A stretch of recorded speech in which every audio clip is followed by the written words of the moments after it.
Violence between Israelis and Palestinians continued last week when an Israeli settler was killed and two others wounded in the West Bank as they were leaving an illegal outpost that Israel officially pulled out of in 2005, but still uses as a Jewish religious seminary.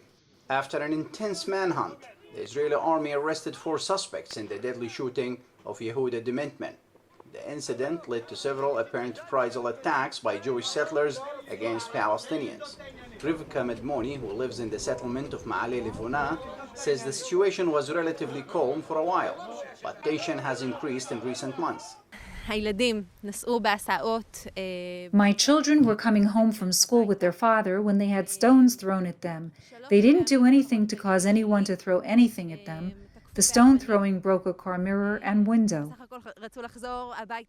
Rivka says her children were traumatized by the incident.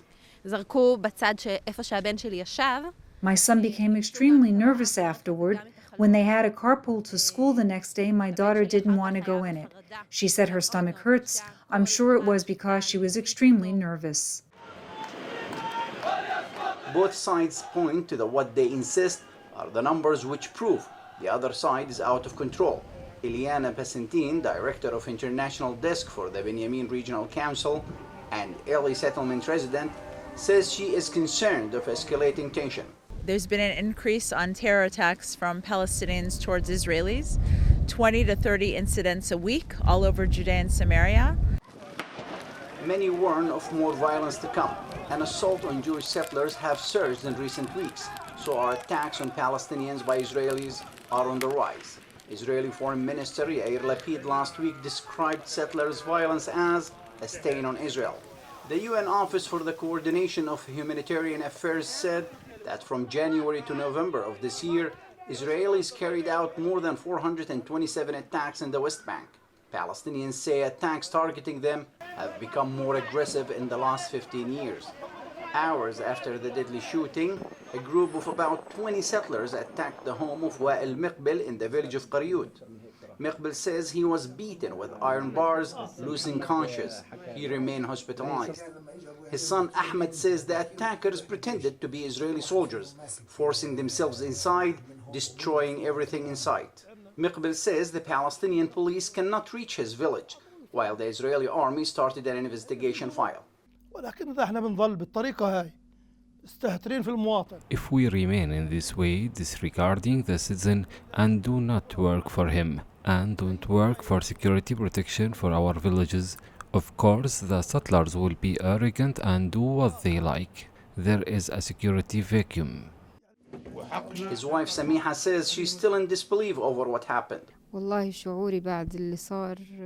Until now, I can't comprehend what happened.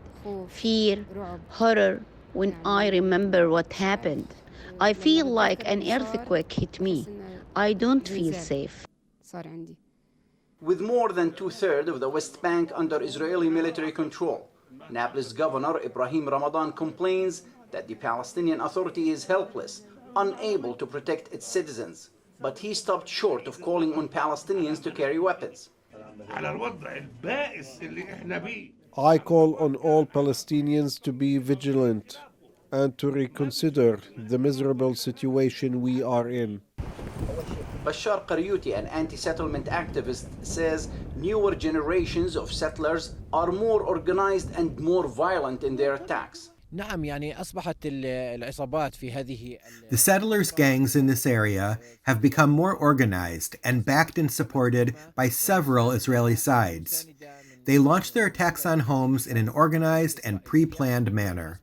Qaryuti says village men tried for years to form protection units, but they were stopped. Currently, there is no protection. These units have become targeted by the occupation and Israeli intelligence. We were asked to stop. We protect ourselves as much as possible. Meanwhile, members of Israel's coalition government are facing international tension over the rise in violence, threatening their fragile alliance. From Ramallah, the West Bank, Mohammed Al-Qasim, reporting for the Media Line.